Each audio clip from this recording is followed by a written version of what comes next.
atención, sus comentarios respecto a este estudio que hemos realizado junto a un equipo. Nosotros de Chiclayo, Perú, hemos venido 7 profesores. Estamos aquí presentes. También agradezco públicamente porque de alguna manera uno se siente acompañado en este tipo de eventos.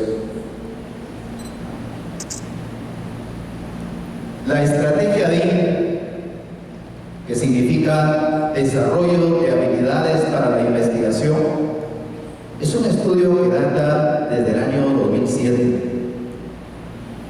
Ayer el doctor Sergio nos decía, bueno, pues hay mucho marco teórico, hay mucha teorización sobre el tema de las competencias, pero lo que hay que ir es avanzando a la concreción, a la parte operativa, al desarrollo de esas competencias en nuestros estudiantes, más allá de los formatos.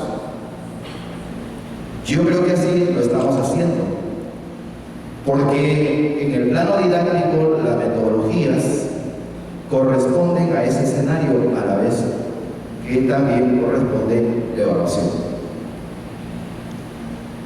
Este estudio está publicado en este libro.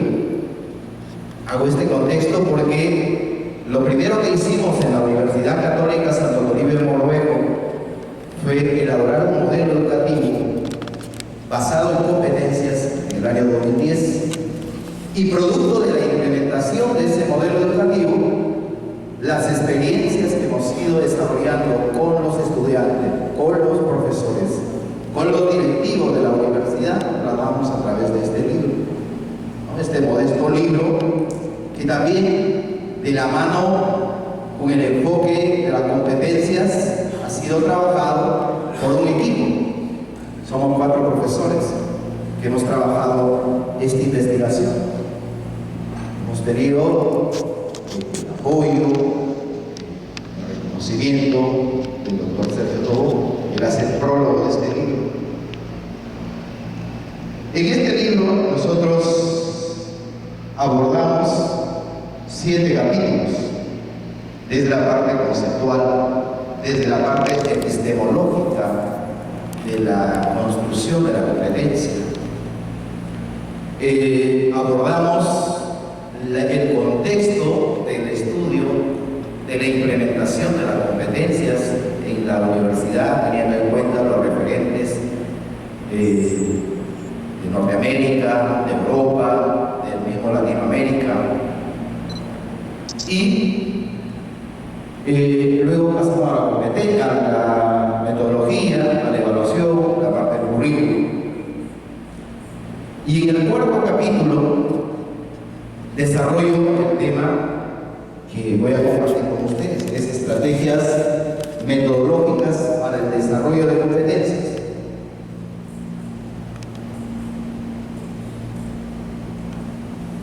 El equipo asume que una competencia, como ven ustedes, esto lo explicó de una manera muy profunda el doctor Juan Pablo Moreno ayer en su conferencia, y nos decía desde el punto de vista epistemológico que la competencia significa la construcción de saberes, y cuando hablamos de saberes son aquellos saberes que uno domina. Yo sé conducir un coche, yo sé nadar, o sea, es algo que uno domina. Los saberes no pueden ser entendidos como conocimientos solamente, no, que los saberes son dominios de algo que uno tiene ya dentro de su desarrollo personal, de su desarrollo profesional. Entonces, este es el concepto de competencia que nosotros asumimos, que son saberes integrados. Son saberes integrados que tienen que ser movilizados hacia actuaciones y desempeños. Acciones y desempeños que deben solucionar problemas del contexto, a nivel personal o a nivel profesional, como lo hemos visto en muchas de las comunicaciones que se han presentado ayer y hoy, y seguramente por la tarde y mañana continuarán. Son actuaciones, son intervenciones que nos permiten que nuestros estudiantes demuestren con evidencias, ¿no?, aquellos desempeños, desarrollos de competencias. Pero algo más que quería precisar ahí, que las competencias es algo que se desarrolla dentro del sujeto, dentro del estudiante, a diferencia de un objetivo que puede estar y pertenece a un programa, a una aspiración, pero la competencia se desarrolla en el sujeto. Entonces ahí hay un tema ontológico interesante.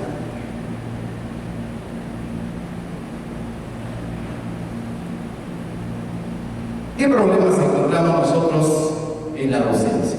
Porque esta estrategia está orientada a 3 escenarios: la docencia, la investigación, o sea que la estrategia DIN está orientada a potenciar la docencia en las aulas, la investigación en un producto concreto que viene a ser una tesis de grado, tesis de maestría o tesis de doctorado, o a partir de la investigación a desempeñarte de manera idónea en eventos como este, en congresos, en jornadas, en certámenes. Entonces ahí vemos las 3 aplicaciones desde las cuales enfocamos la estrategia DIN para la clase, DIN para la tesis, DIN para las conferencias, congresos, etc. En las clases, bueno, esta es una imagen que refleja el problema que podemos observar en las aulas, ¿no? Un profesor que transmite el conocimiento, que llena la pizarra con mucha información, y un alumno pues muy pasivo ahí, ¿no?, tratando de apropiarse de esa información. Ya sabemos que este modelo, pues ahora la sociedad del conocimiento ya no va más, porque hay otras fuentes de información. El profesor no es la única fuente de información. Nuestros amigos en el foro anterior nos demostraban que a partir de las tecnologías de información hay muchísima información que hay que convertirla en conocimiento. Pero ese no es el único problema, porque también hay otro problema, ¿no?, que nuestros estudiantes poco leen y tienen un aprendizaje ahora mucho más visual, y entonces ellos acceden a los videos de YouTube. Es decir, hay otras fuentes de información que alejan al alumno de la lectura. Yo sí debo aquí hacer un paréntesis, porque quisiera referirme que el punto de partida de esta estrategia fue en el año 2006, cuando desarrollaba un módulo en un programa de maestría.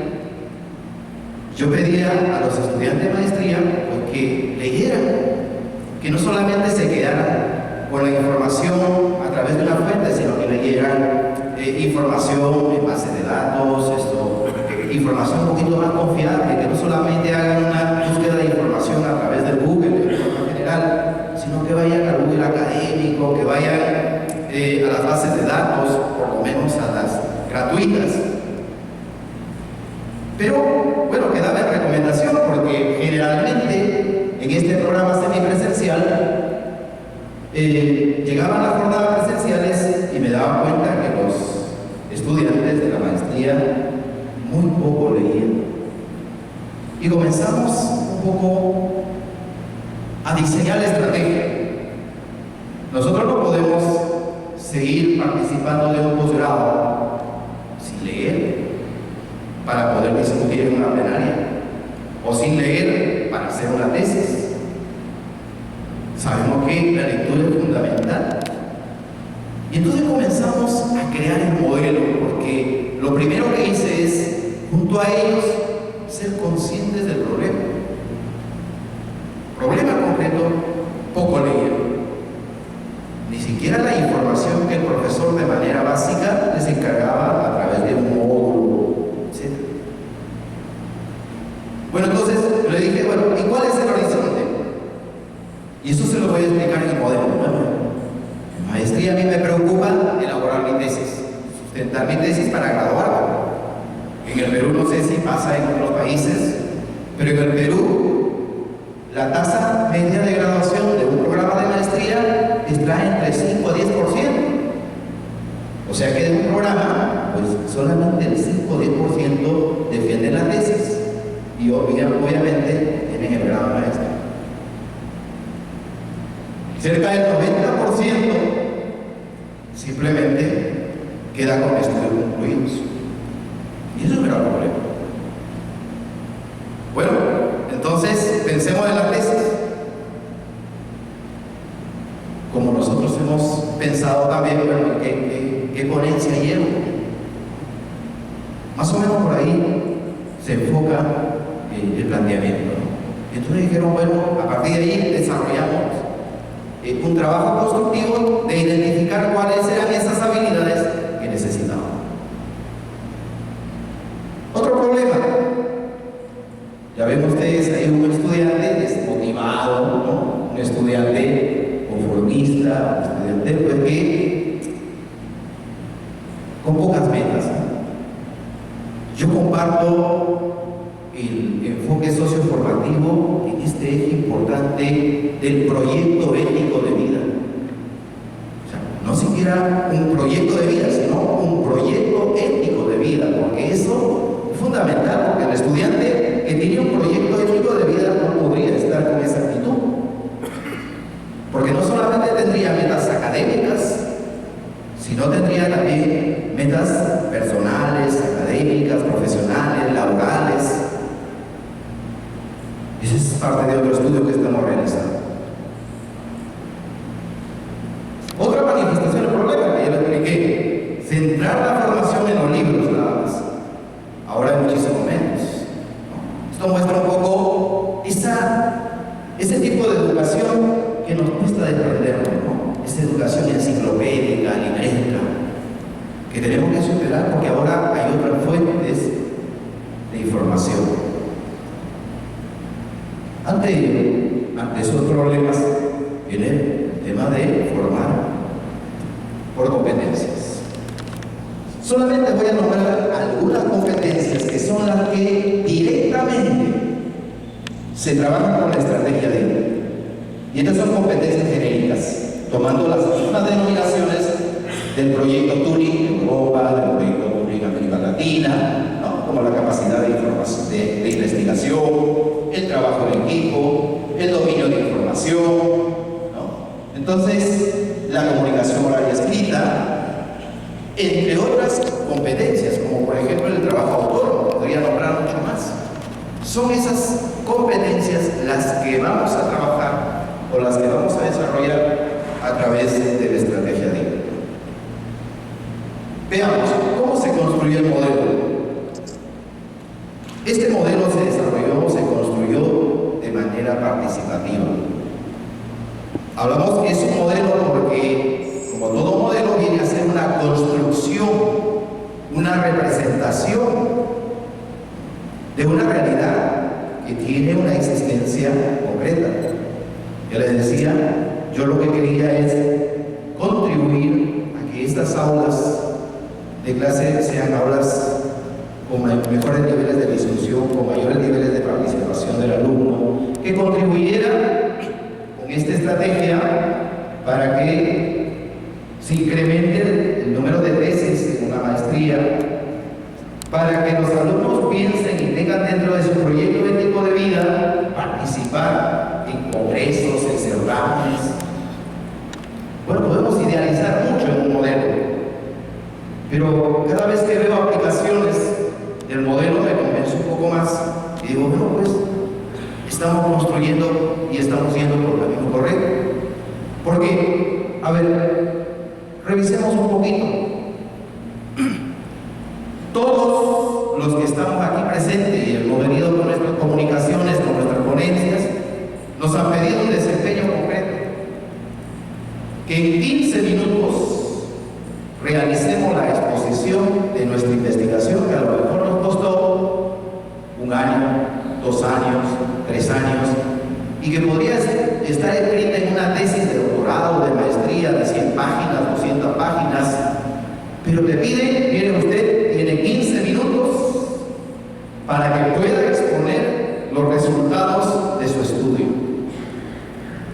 Y tenemos que hacer una gestión apropiada del tiempo, porque aquí lo que requerimos es entrenarnos. Obviamente, nadie de los que estamos presentes, pues primera vez vamos a presentar una ponencia, ¿no? Nos hemos preparado, y esto tenemos que hacerlo desde las aulas. Ese es el planteamiento.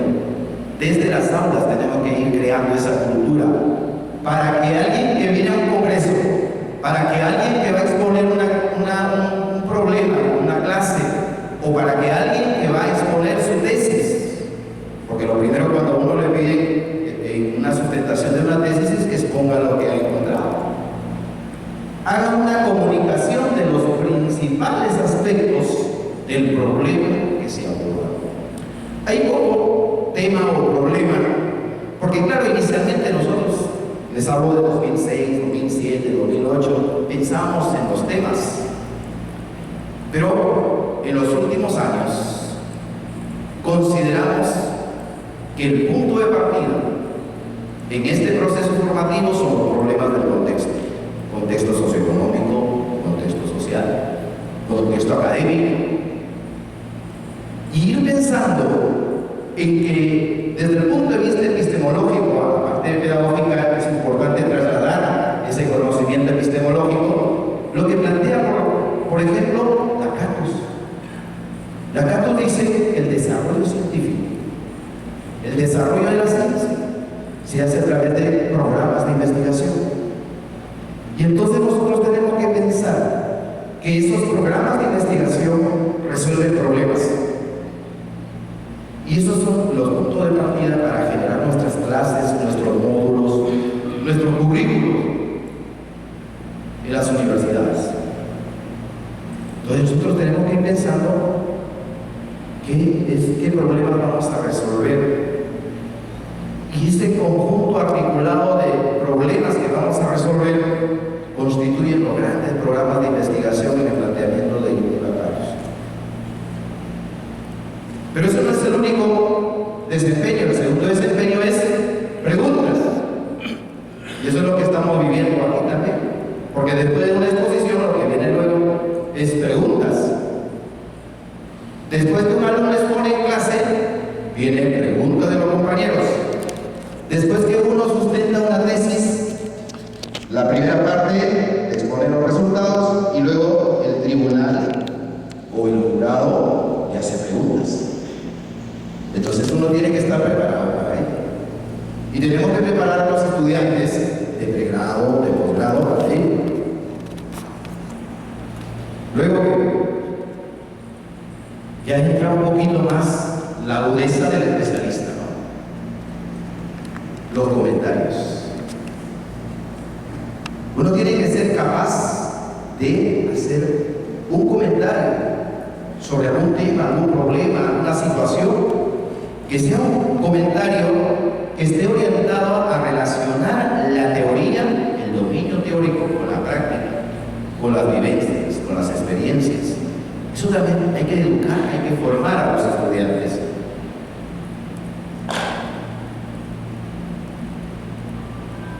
Siguiente desempeño, propuestas. Bueno, pues hay muchos planteamientos. ¿Y cuál es la propuesta? ¿Cómo es que esto nos llevaría a resolver tal o cual problema? O sea, ¿cómo movilizamos los saberes dado el problema para resolverlo? Es un paso importantísimo que tenemos que formar mucho.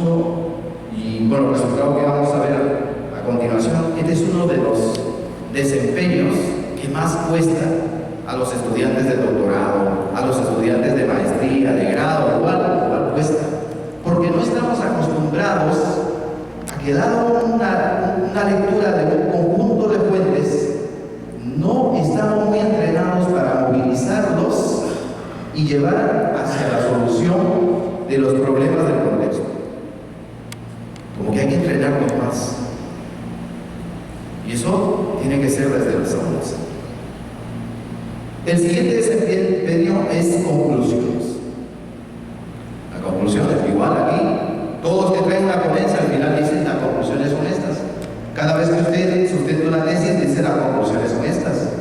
Y cada vez que usted en una clase también puede decir, bueno, pues la clase, la sesión de hoy, el abordaje de este problema nos ha llevado a las siguientes conclusiones, pero que sean conclusiones que generen nuevas investigaciones, no conclusiones que resumen el tema.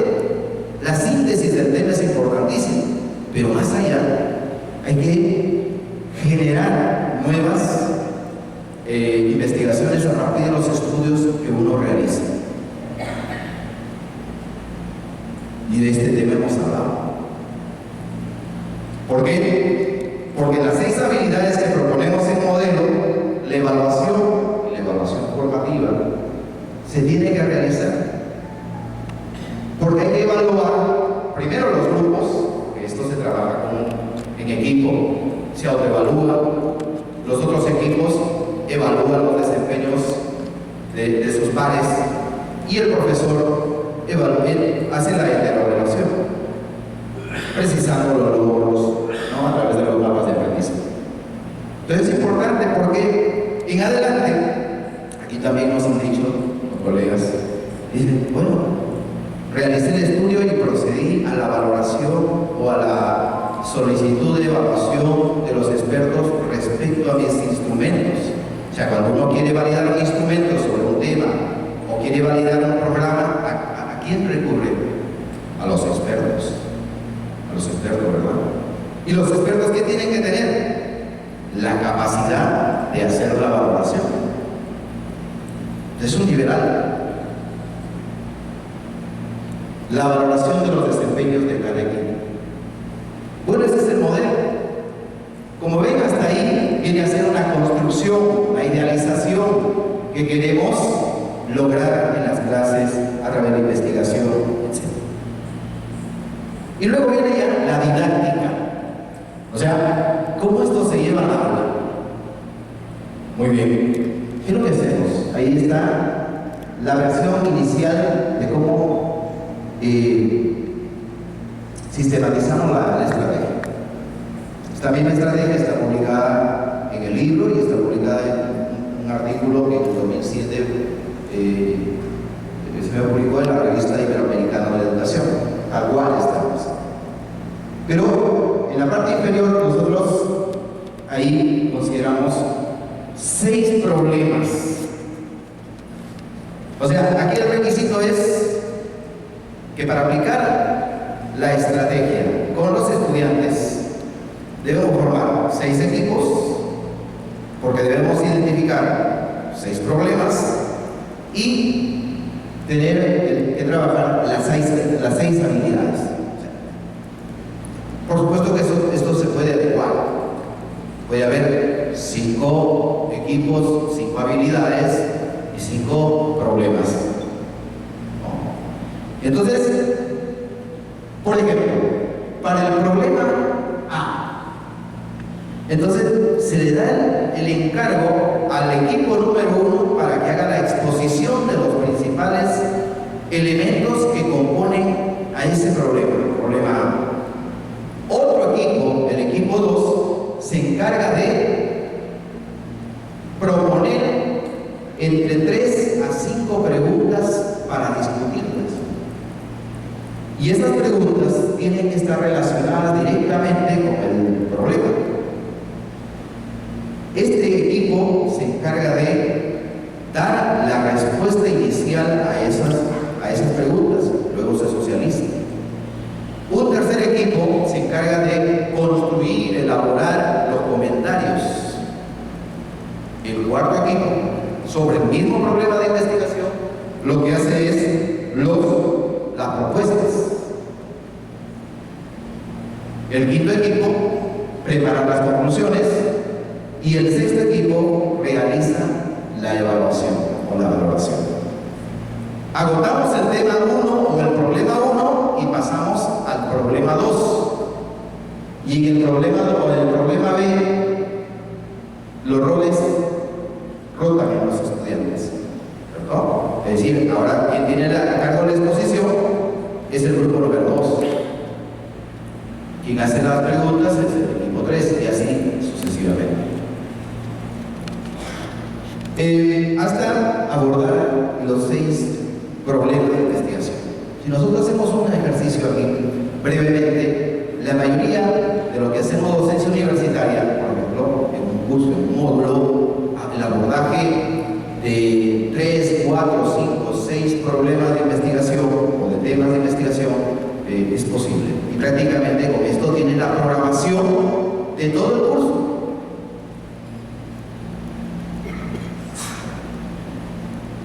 ¿Qué resultados hemos encontrado? Ahí, de fondo, una de las maravillas del mundo, como aquí México tiene, ¿no? Chichén Itzá, es Machu Picchu. En los resultados yo solamente voy a resaltar algunos elementos, ¿no?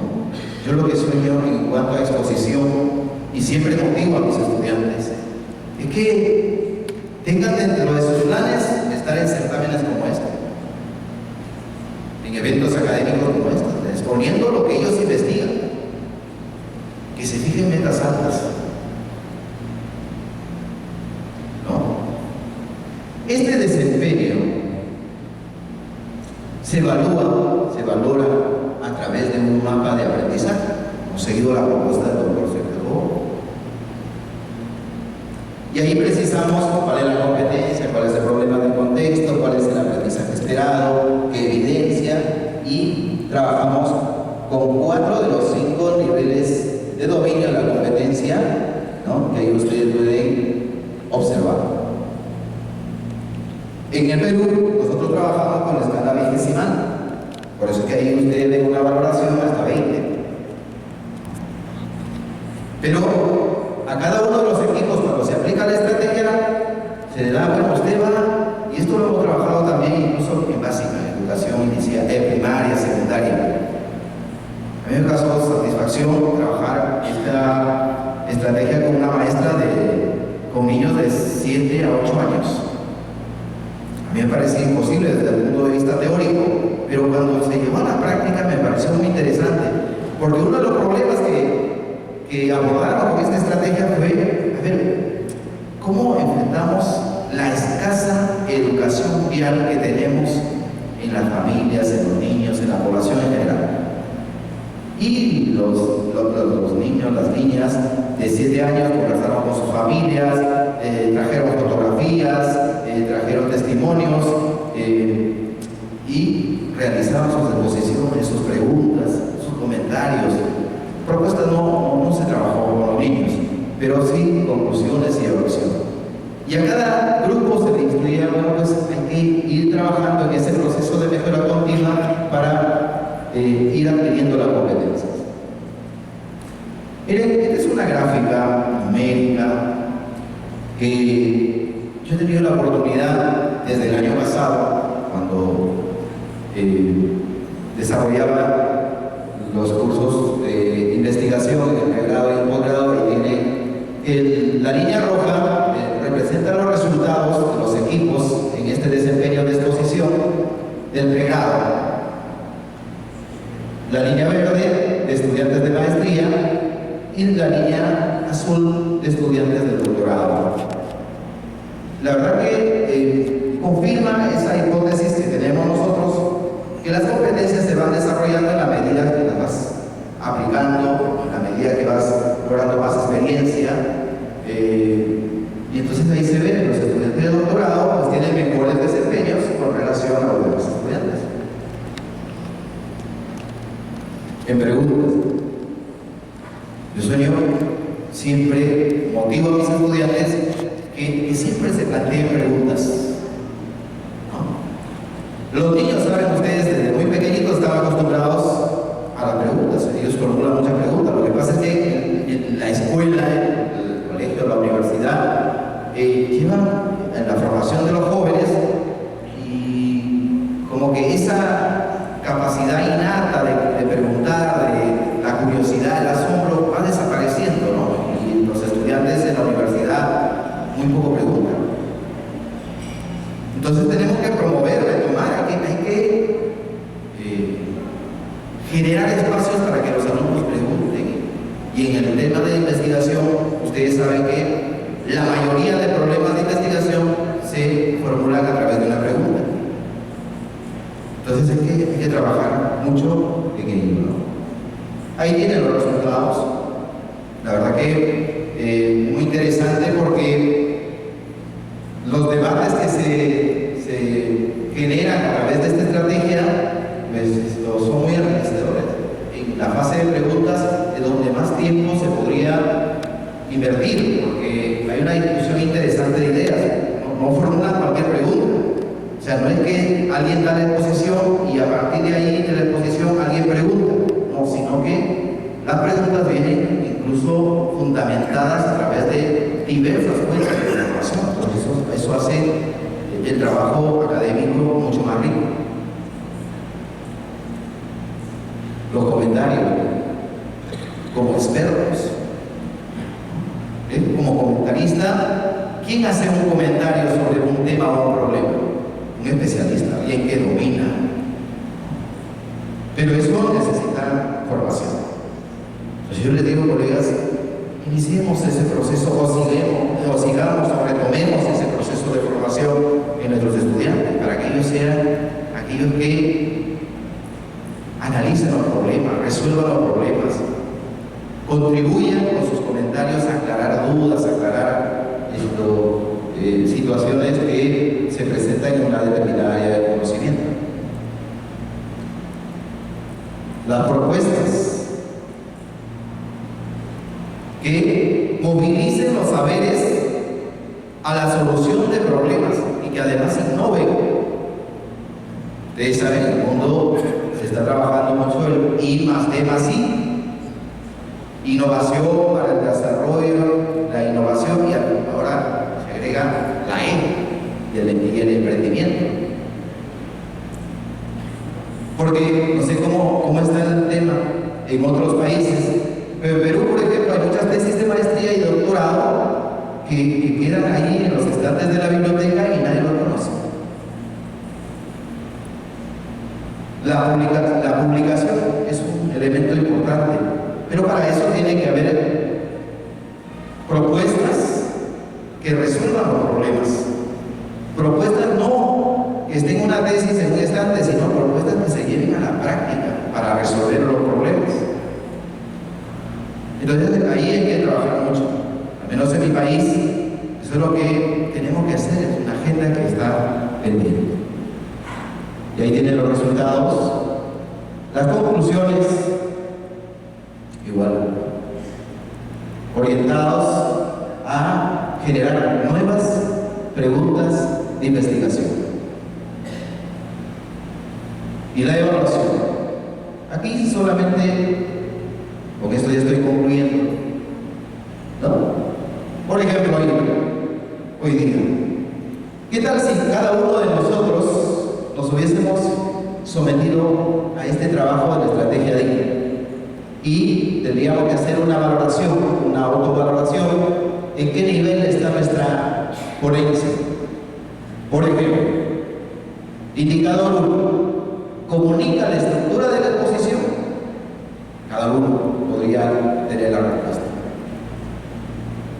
Utiliza un lenguaje claro, especializado en la exposición. Incorpora nuevos aportes teóricos, ¿no? Es decir, que está claro cuál es el aporte teórico de su investigación, está claro cuál es el aporte metodológico de su investigación, el aporte práctico. Utiliza adecuadamente técnicas, medios y materiales, gestiona adecuadamente el tiempo. Bueno, y así, cada uno de los desempeños están ahí los indicadores. Yo les invito a leer el extenso de la comunicación o también está desarrollado de manera mucho más extensa a través de, en el libro, Formación Universitaria basada en competencias. Bueno, muchas gracias. Les agradezco, y si hay algunas preguntas y tenemos que incorporar las preguntas, encantado. para establecer el diálogo. No sé si hay alguna pregunta. Sí, profesor. Dentro de su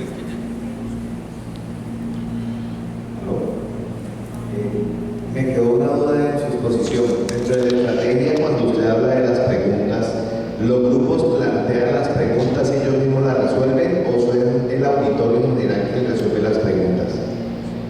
Las dos cosas, pero le explico en qué momentos se dan. O sea, ahí cuidamos de que no pregunten por preguntar. Entonces, que sean preguntas muy bien estudiadas, muy bien analizadas.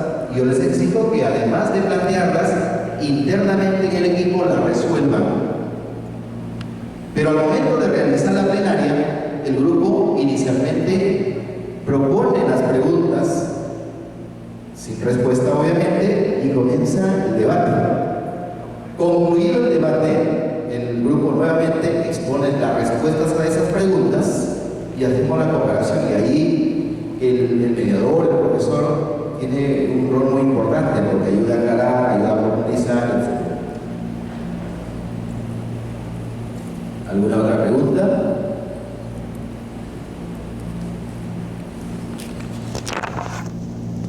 Bueno, si no hay más preguntas, yo les agradezco infinitamente la atención y bueno, seguiremos conversando y abordando estos temas en lo que resta del Congreso.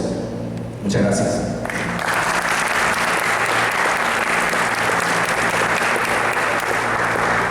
Muchas gracias.